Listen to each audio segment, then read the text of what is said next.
사무엘상 21장 10절에서 15절. 살아계신 하나님께서 오늘도 지치지 않으시고 우리에게 말씀하십니다. 사모함으로 잘 듣고 깨달아 아는 은혜가 있기를 원합니다. 제가 봉독하겠습니다. 그날에 다윗이 사울을 두려워하여 일어나 도망하여 가드 왕 아기스에게로 가니 아기스의 신하들이 아기스에게 말하되 이는 그 땅의 왕 다윗이 아니니까. 무리가 춤추며 이 사람의 일을 노래하여 이르되 사울이 죽인 자는 천천히요 다윗은 만만이로다 하지 아니하였나이까 한지라. 다윗이 이 말을 그의 마음에 두고 가드 왕 아기스를 심히 두려워하여 그들 앞에서 그의 행동을 변하여 미친 채 하고 대문짝에 그적거리며 침을 수염에 흘리매 아기스가 그의 신하에게 이르되 너희도 보거니와 이 사람이 미치광이로다. 어찌하여 그를 내게로 데려왔느냐? 내게 미치광이가 부족하여서 너희가 이 자를 데려다가 내 앞에서 미친 짓을 하게 하느냐? 이 자가 어찌 내 집에 들어오겠느냐? 하니라. 아멘. 임마누엘 찬양대 찬양하겠습니다.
아멘.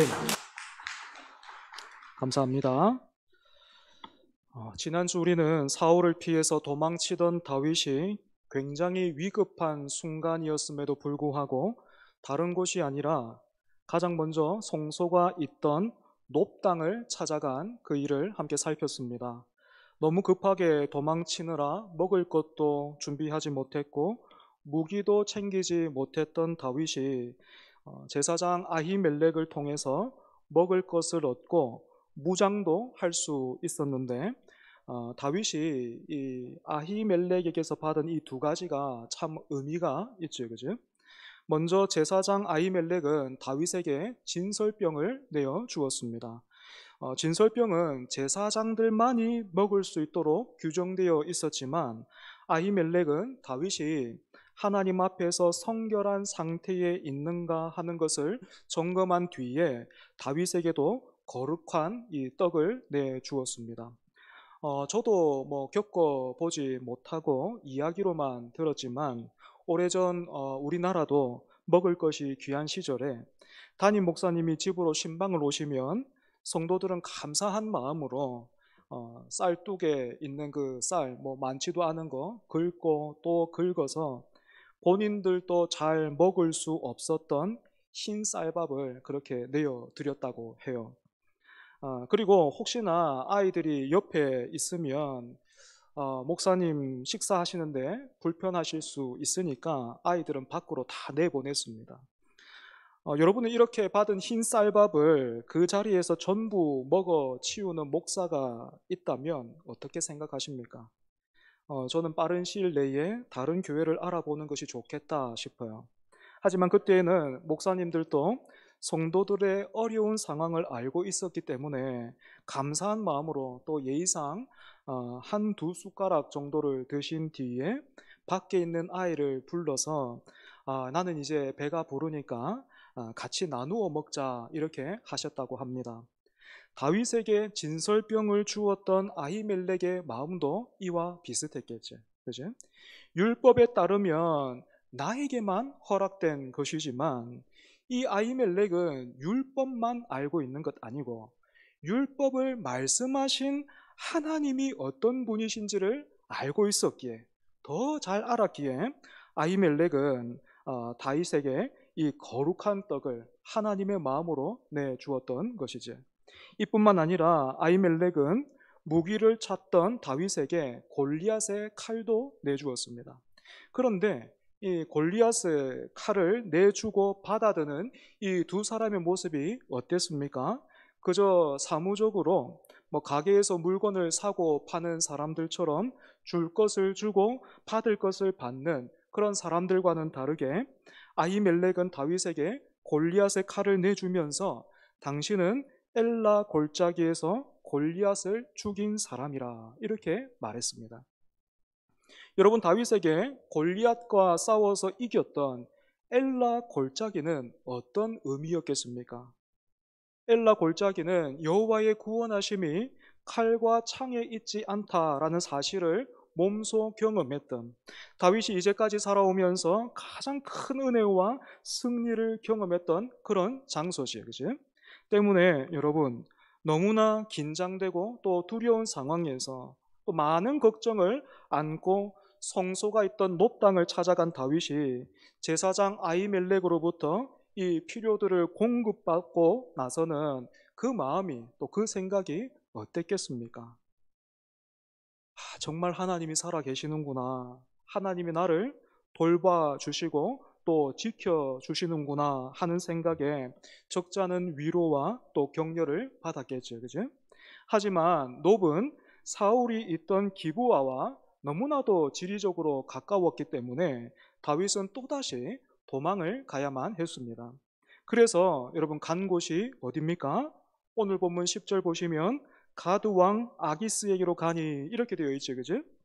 여러분 가드가 어디에 있습니까? 어떤 도시지요? 블레셋 땅이잖아요. 그죠? 그것도 가드는요 골리앗의 고향이에요. 때문에 가드 사람들에게 다윗은 가드가 자랑했던 장수 골리앗을 죽인 원수였을 텐데 왜 다윗은 가드로 망명했을까요? 이유를 성경이 직접적으로 밝히고 있지는 않기 때문에 우리가 추측해 볼 수밖에 없는데 세 가지 정도 말할 수 있을 것 같아요. 첫 번째는 다윗을 찾아 죽이려는 사울의 열심이 아주 특심이었기 때문에 다윗은 더 이상 사울의 손이 닿을 수 없는 그런 장소로, 그런 곳으로 가고 싶었을 겁니다. 두 번째로 다윗은 가드 왕 아기스에게 자신을 용병으로 받아달라 그렇게 부탁할 생각이었던 것 같습니다. 다윗 자신이 용병으로서 얼마나 가치가 있고 쓸모가 있는가 하는 것은 지금 자기 손에 들고 있는 골리앗의 칼과 또 이제까지 블레셋이 다윗과 싸워서는 한 번도 이기지 못했다라는 그 전적이 증명해 준다, 그렇게 생각했기 때문에 약간의 도박처럼 보여도 이게 통할 수 있겠다 싶었던 것 같습니다. 세 번째로, 가드는 다윗의 고향 베들레헴과 지리적으로 가까이 있었습니다. 그러니까 다윗은 혹여나 일이 잘못될 수 있는 그런 상황까지 고려했던 것이지. 이처럼 모든 것이 불투명하고 불안정한 상황이었지만 블레셋으로 향해 가던 다윗은 나름대로의 계획이 있었고 또 받은 은혜가 있기 때문에, 좀 전에 그 노베에서 아히멜렉을 통해서 받은 그 은혜가 있기 때문에 기대하는 바도 있었어요. 하나님이 노베에서 제사장 아히멜렉을 통해서 나에게 호의를 베풀어 주셨던 것처럼 가드 왕 아기스를 통해서도 한 번 더 지켜주시면 좋겠다, 한 번 더 나를 돌봐주시면 좋겠다 하면서 기대했을 것입니다. 하지만 현실은 어때요? 다윗의 이런 기대와는 반대로 흘러가기 시작하죠. 그죠? 다윗을 본 아기스의 신하들은 다윗을 보자마자 그 땅의 왕이라 이렇게 부르면서 적대감을 드러냈습니다. 여러분, 혹시 이 블레셋 사람들, 아기스의 신하들이 지금 이스라엘의 왕이 사울이라는 사실을 몰랐기 때문에 다윗을 그 땅의 왕이라 이렇게 불렀겠습니까? 그렇지 않습니다. 아기스 신하들은 이스라엘의 여인들이 불러서 대유행을 시켰던 사울이 죽인 자는 천천히요 다윗은 만만이로다라는 그 노래까지 알고 있을 정도의 정보력을 갖고 있었어요. 때문에 아기스의 신하들이 다윗을 그 땅의 왕이라 이렇게 불렀던 것은 지금 블레셋의 제일 위협이 되는 인물은 사울이 아니라 다윗이라는 그런 뜻이고, 그래서 다윗만 죽여 없애면 이스라엘은 아무것도 아니다라는 그런 뜻이었습니다. 때문에 아기스의 신하들은 다윗을 죽이고 싶어 했습니다. 본문 12절 보시면 이런 분위기를 다윗도 느꼈고 그래서 크게 두려워했습니다. 여기까지는 어떻게든지 버티고 견디면서 피하면서 그렇게 살아왔는데 이제는 더 이상 피할 곳이 없구나, 이제 꼼짝없이 죽었다 싶었던 거죠. 하지만 이런 절체절명의 순간에 다윗의 머리에 스쳐 지나가는 생각이 하나 있었어요. 바로 미친 척 한번 해보자 하는 것이었습니다. 그래서 다윗은 의도적으로 사람들이 많이 오고 가는 그런 큰 문에서 알아볼 수 없는 낙서를 해댔고, 또 한 개인의 권위와 존엄을 상징하던 수염에 침을 흘리면서까지 나는 당신들이 알고 그렇게 말하고 있는 것처럼 저 이스라엘의 왕 같은 그런 사람이 아니고 아무런 쓸모도 없고 또 가치도 없는 사람이다라는 것을 진짜로 자신이 미쳐버릴 정도까지 그렇게 계속해서 블레셋 사람들에게 내보였습니다.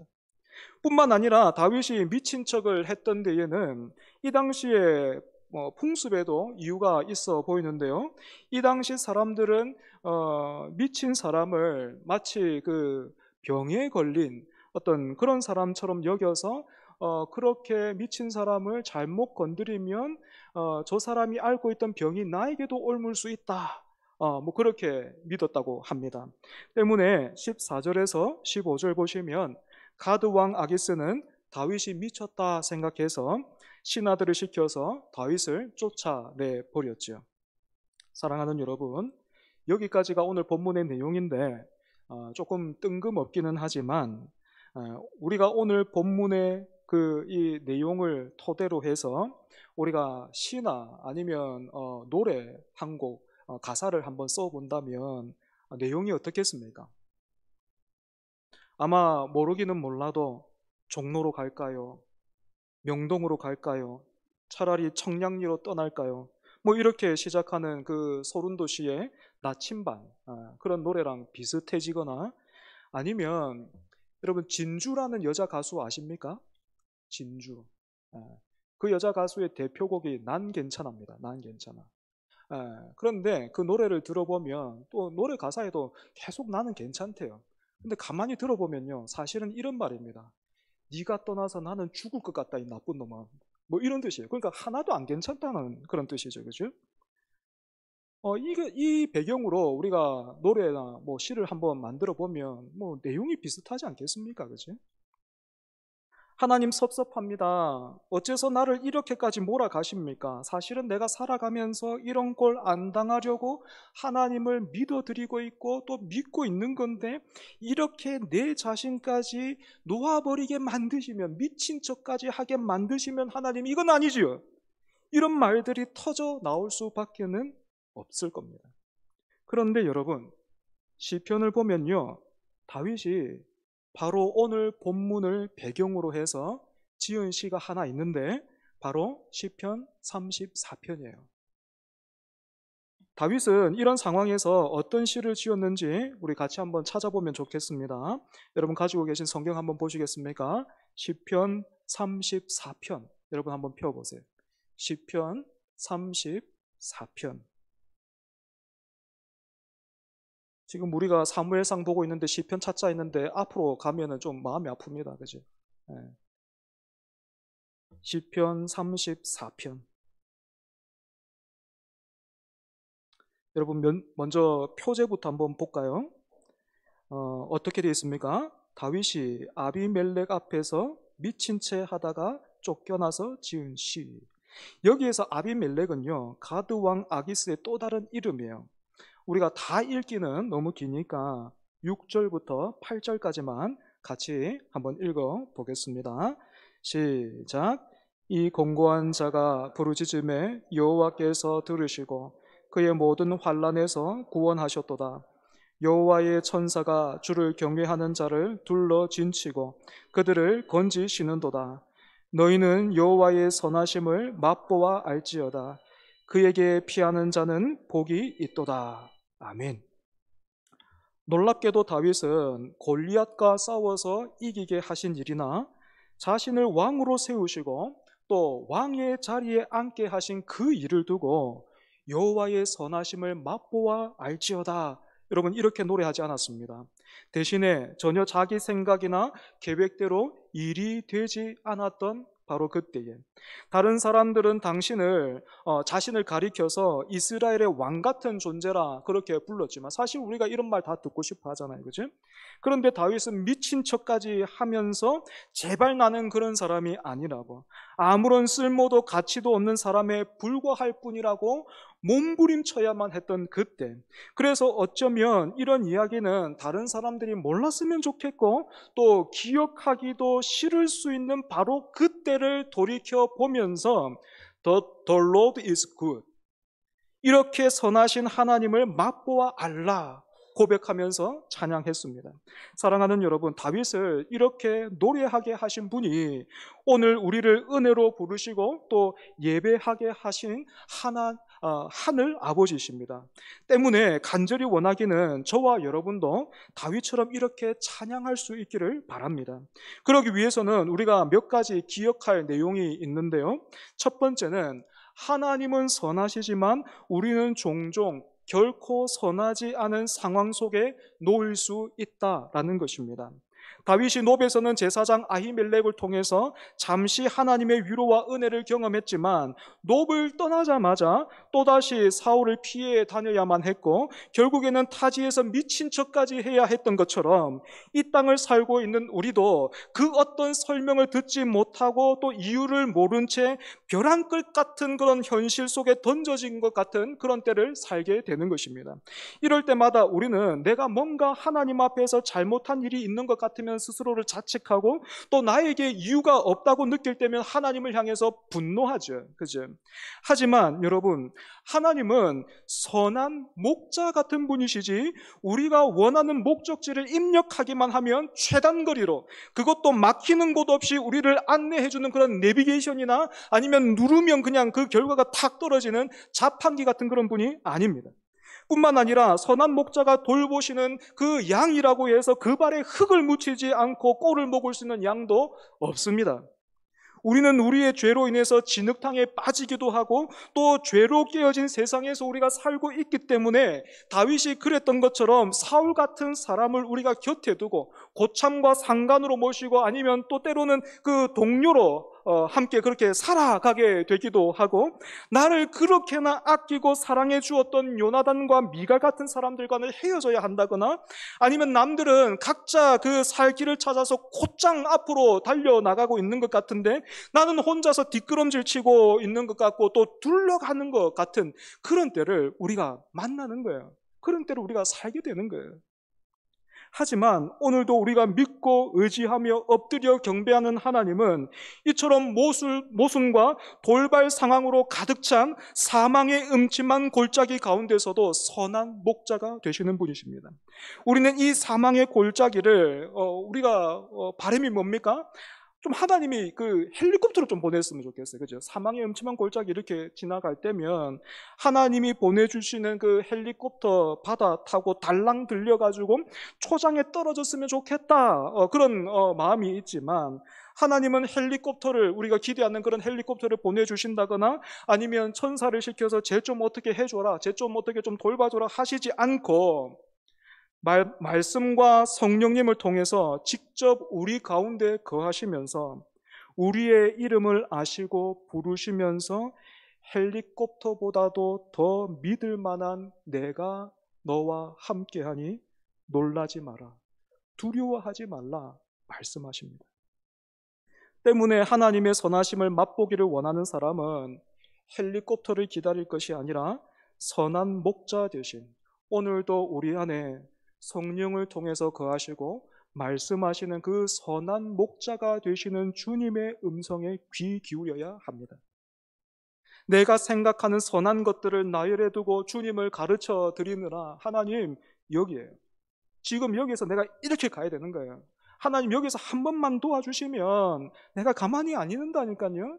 다 이게 하나님 영광을 위한 것 아닙니까 하면서 주님을 가르쳐 드리느라 주님의 음성을 듣지 못하는 그런 사람이 아니라, 나를 만드신 분이 나를 더 잘 아시고 나를 더 위하신다 하는 것을 믿음으로 언제나 말씀 안에 거하고 또 은혜 속에 살기를 사모하는 사람이 하나님의 선하심을 맛보고 누릴 수 있는 겁니다.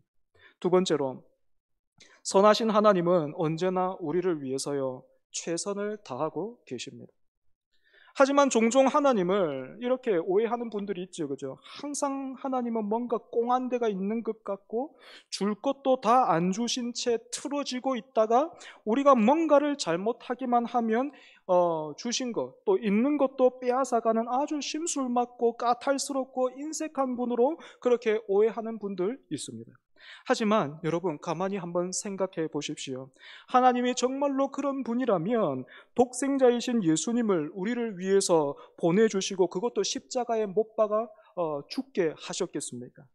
여러분, 하나님께서 그 외아들 예수 그리스도를 우리를 위해서 내어주셨다라는 것은요 이런 뜻이에요. 내가 너희들을 위해서는 아무것도 아끼지 않을 것이다, 모든 것을 동원할 준비가 되어 있다라는 그런 의미입니다. 하나님은 택하신 백성들을 향해서 진심이 아니었던 적이 없으시고 왕과 신랑과 아버지와 보호자로서의 역할을 한시도 게을리 하신 적이 없으십니다. 이런 의미에서 저는 지금 저의 현실에 온전히 만족하고 있고 또 감사하고 있습니다. 물론 돌아보면 왜 아쉽고 후회되는 일이 없겠습니까? 이불킥을 하다가 밤을 샐 만큼 교만했고 또 못났고 많이 실수했고 게을렀어요. 하지만 선하신 하나님께서 이런 저를 붙들고 놓지 않으셨습니다. 제가 높아지려고 할 때면요 여러 가지 방법과 수단으로 저를 낮추어 주셨고, 또 낙심하고 좌절할 때면 또한 여러 가지 방법으로 위로해 주시고 세워 주셨습니다. 그래서 제가 오늘 여기에 있는 것입니다. 그렇기 때문에 저는 과거로 돌아가고 싶은 마음이 추호도 없어요. 제가 그만큼 최선을 다해서 후회 없이 여기까지 살아왔기 때문이 아니고 이 모든 것이 하나님의 최선이요 하나님의 은혜라 믿고 있기 때문에 그렇습니다. 그래서 한번 물어보고 싶어요. 여러분, 하나님이 우리를 위해서 최선을 다하고 계시는데 초정교회에 저를 보내셨잖아요. 그죠? 여러분 어떻게 생각하십니까? 최선 같아요? 예, 저는 여러분들이 좋은데, 괜찮은데, 여러분은 어떻습니까? 예. 감사합니다. 예. 많이 부족하죠. 그죠? 아유, 뭐, 좀 후회가 되실지도 모르겠습니다. 하지만 여러분, 하나님의 최선입니다. 부족한 점이 보이거든 기도해 주십시오. 긍휼히 여기시고 기도해 주십시오. 어디 저뿐만 저와 그런 저만 그렇게 관계를 맺으면 되겠습니까? 아니요. 옆에 있는 여러분 지체들 함께 교회를 이루어 가게 하신 이 지체들 하나님의 최선입니다. 기도하십시오. 부족한 부분들이 있을 때 기도하십시오. 그래서 같이 어떻게든지 같이 아유 저 사람은 나와 생각이 다르구나 여러분 내치지 말고 어떻게든지 같이 주님의 마음으로 그 노업 땅에서 아히멜렉이 그랬던 것처럼 막 제가 종종 우리 오늘 지소영 성도님 오셨습니까? 안 보이시는 것 같은데 우리 여기 초전 봉갈비 그 우리 성도 계시잖아요, 그죠? 제가 말씀으로 은혜 못 끼쳐도 밥은 사드릴게요. 저기서 만나면 제가 무조건 계산하겠습니다.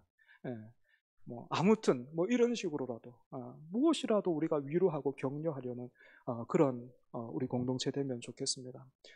사족이 되겠지만 우리 남자 성도들 남편들 여러분 잘 기억하십시오.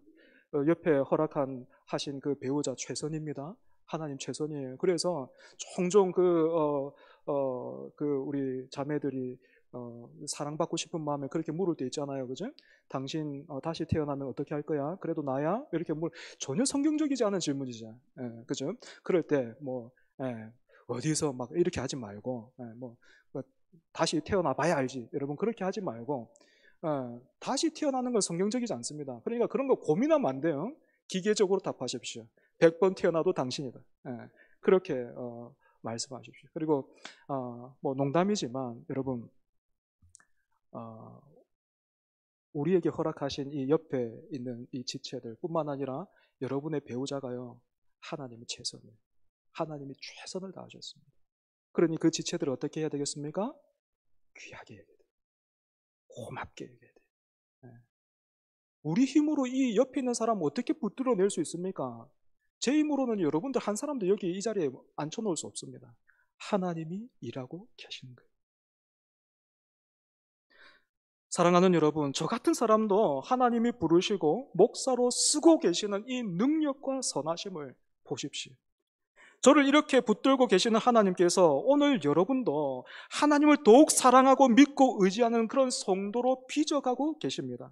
때문에 선하신 하나님의 손길에 더욱 순종하고 우리 자신을 내어드리면서 의지하는 저와 여러분 되기를 바랍니다. 마지막으로 우리가 하나님의 선하심을 맛보려면 그럴듯하지 않은 내 모습과 일상도 귀하게 여겨야 합니다. 내 스스로 의미를 찾을 수 없고 가치를 발견할 수 없는 때라도 우리는 성도로서 살아내는 일에 힘과 정성을 기울여야 되는 거예요. 여러분 그렇다고 막 이렇게 큰 일을 어떤 계획하고 어떤 막 비장한 각오로 여러분 그런 건 말하는 게 아니고 실패하면 안 되고 또 실수해서도 안 된다라는 그런 말이 아니라 언제든지 우리는 넘어질 수 있지만 우리의 중심과 삶의 방향은 언제나 하나님을 향해서 있어야 한다라는 것입니다. 여러분 종교개혁 정신을 대표하는 성경 구절이 뭡니까? 오직 의인은 그의 믿음으로 말미암아 살리라 하는 거잖아요, 그죠? 이게 그냥 들으면 뭔가 엄청난 일을 해야 되는 것 같지만 사실 여기에 사용되고 있는 믿음, 오직 의인은 그의 믿음으로 말미암아 살리라 했을 때 이 믿음은 1차적인 의미로는요, 원어로 보면 1차적인 의미로는 물리적으로 버틴다는 뜻이에요. 광야에서 이스라엘 백성들이 아말렉과 전투를 벌였을 때에 그 전투가 끝나기까지 모세가 언덕 위에 서서 하나님을 향해서 손을 들고 버텼던 것처럼 사랑하는 여러분, 믿음은 버티는 거예요. 일단 버티는 거예요, 여러분. 사울처럼 다윗을 죽여야 내가 살겠다라는 그런 고집과 계산으로 버티면서 사는 것 아니라 다윗처럼 피하고 도망하면서 이유를 모르겠는데 왜 이렇게까지 해야 되는지는 모르겠지만 피하고 도망하면서 심지어는 내 자신을 다 놓아버리는 그 미친 척까지 해야 하면서 그런 어떤 삶을 그렇게 살았다고 한다 하더라도 내 계산으로 내 힘과 능력으로 어떤 일을 이루어내는 것보다 하나님이 일하실 때를 믿고 기다리면서 버티는 사람이 하나님의 선하심을 맛보게 하는 거예요. 말씀을 정리하겠습니다. 가드의 아기스 왕과 신하들이 미친 척하고 있는 다윗을 보고 내쫓아 버렸어요. 여러분, 그만큼 다윗의 연기가 탁월해서 그랬겠습니까?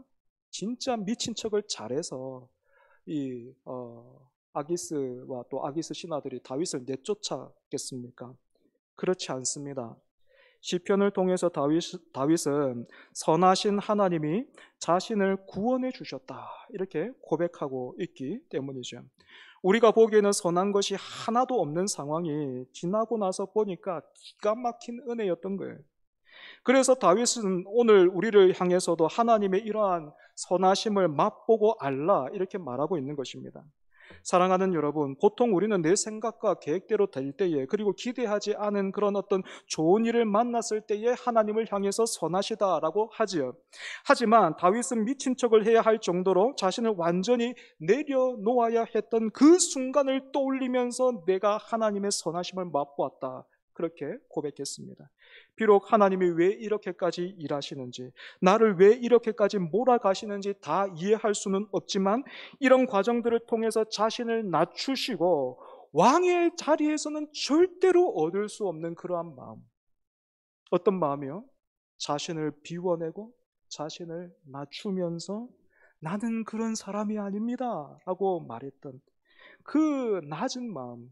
여러분, 그래서 우리가 다음 주에 보게 되겠지만 하나님이 다윗을 이렇게까지 낮추고 난 뒤에 어떤 일을 하시는 줄 압니까?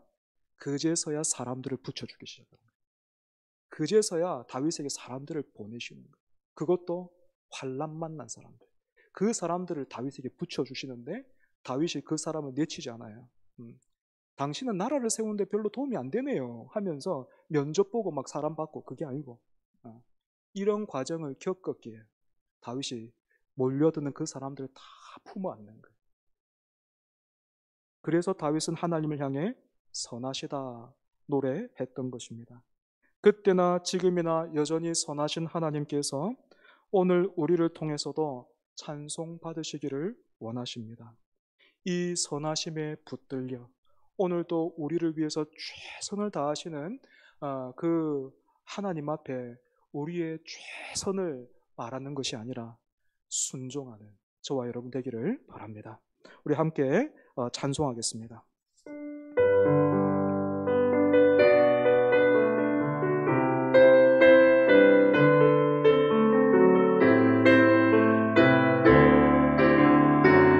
나의 반석이신 하나님, 나의 반석이신 하나님, 행하신 모든 것 완전하시니 나의 생명 되신 하나님, 내게 행하신 일 찬양합니다.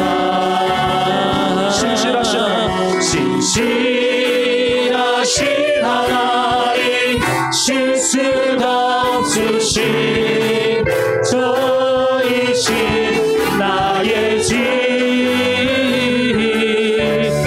신실하신 하나님, 실수가 없으신 저이신 나의 집. 다 같이 박수 치면서 나의 반석이신 하나님, 나의 반석이신 하나님, 행하신 모든 더 완전하시니 나의 생명 되신 하나님, 내게 행하신 일 찬양합니다. 신실하신 하나님, 실수가